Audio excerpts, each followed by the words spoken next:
নমস্কার দর্শক বন্ধুরা, সান্তনা রান্নাঘরে আপনাদের স্বাগত জানাই। আজ আমি আপনাদের সাথে শেয়ার করব easy and tasty bachelor chicken curry recipe. তাহলে আসুন দারুণ স্বাদের চিকেনের এই রান্নাটা শুরু করি। ব্যাচেলার্স চিকেন কারি বানানোর জন্য প্রথমে আমি 500 গ্রাম চিকেন নিয়েছি। এরপর এর মধ্যে দিলাম 1 চা চামচ লেবুর রস, এরপর 1/2 চা চামচ লবণ দিয়ে এর মধ্যে হলুদ গুঁড়ো 1/2 চা চামচ, লাল লঙ্কার গুঁড়ো 1/2 চা চামচ, ধনে গুঁড়ো 1/2 চা চামচ, জিরে গুঁড়ো 1/2 চা চামচ, গোলমরিচের গুঁড়ো 1/2 চা চামচ, কাশ্মীরি লাল লঙ্কার গুঁড়ো 1/2 চা চামচ করে দিলাম।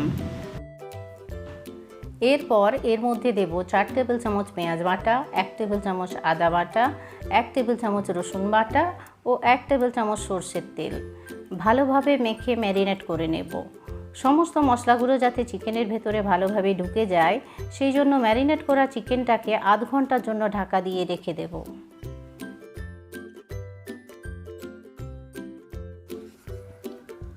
এরপর গরম কড়াইতে 4 টেবিল চামচ সরষের তেল দিয়ে দেব। তেলটা গরম হয়ে গেলে তার মধ্যে গোটা গরম মশলা ও 2টো তেজপাতা ফোড়ন দিয়ে দেব।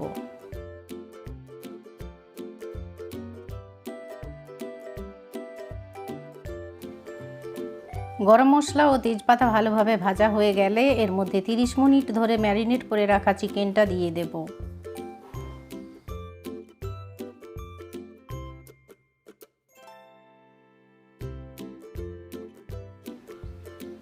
হাই ফ্লেমে বেশ কয়েকবার নাড়াচাড়া করে এরপর এর মধ্যে 1/2 কাপ টমেটো পিউরি এবং বেশ কয়েকটা চেরা কাঁচা লঙ্কা দিয়ে দেব।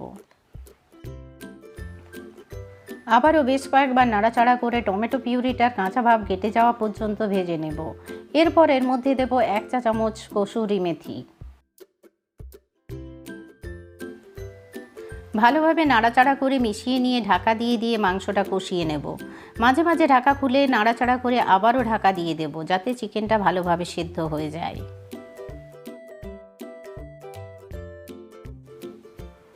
এইভাবে 8-10 মিনিট কষানোর পর মাংসটা ভালোভাবে কষানো হয়ে গেছে।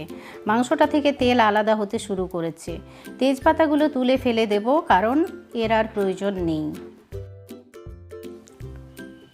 কষানো মাংসের মধ্যে 1 গ্লাস বা 300 ml জল দিয়ে আবারও ভালোভাবে নেড়ে নিয়ে 15 মিনিটের জন্য মাঝারি আঁচে ঢাকা দিয়ে দেব।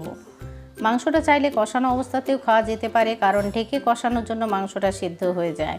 মাঝে একবার ঢাকা খুলে সামান্য পরিমাণ লবণ দিয়ে আবারও ঢাকা দিয়ে দেব। 15 মিনিট পর ঢাকা খুলে 1/2 চা চামচ গরম মশলা দিয়ে নাড়াচাড়া করে নামিয়ে নেব। তৈরি হয়ে গেল ব্যাচেলার্স চিকেন কারি।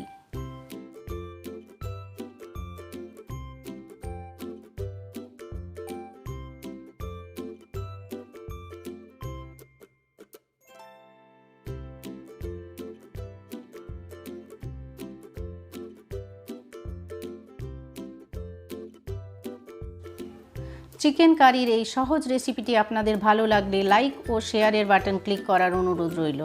আর আপনাদের মূল্যবান কমেন্ট জানাতে ভুলবেন না। আজ এই পর্যন্তই। পরের দিন আবার নতুন কোনো রেসিপি নিয়ে হাজির হব। ধন্যবাদ।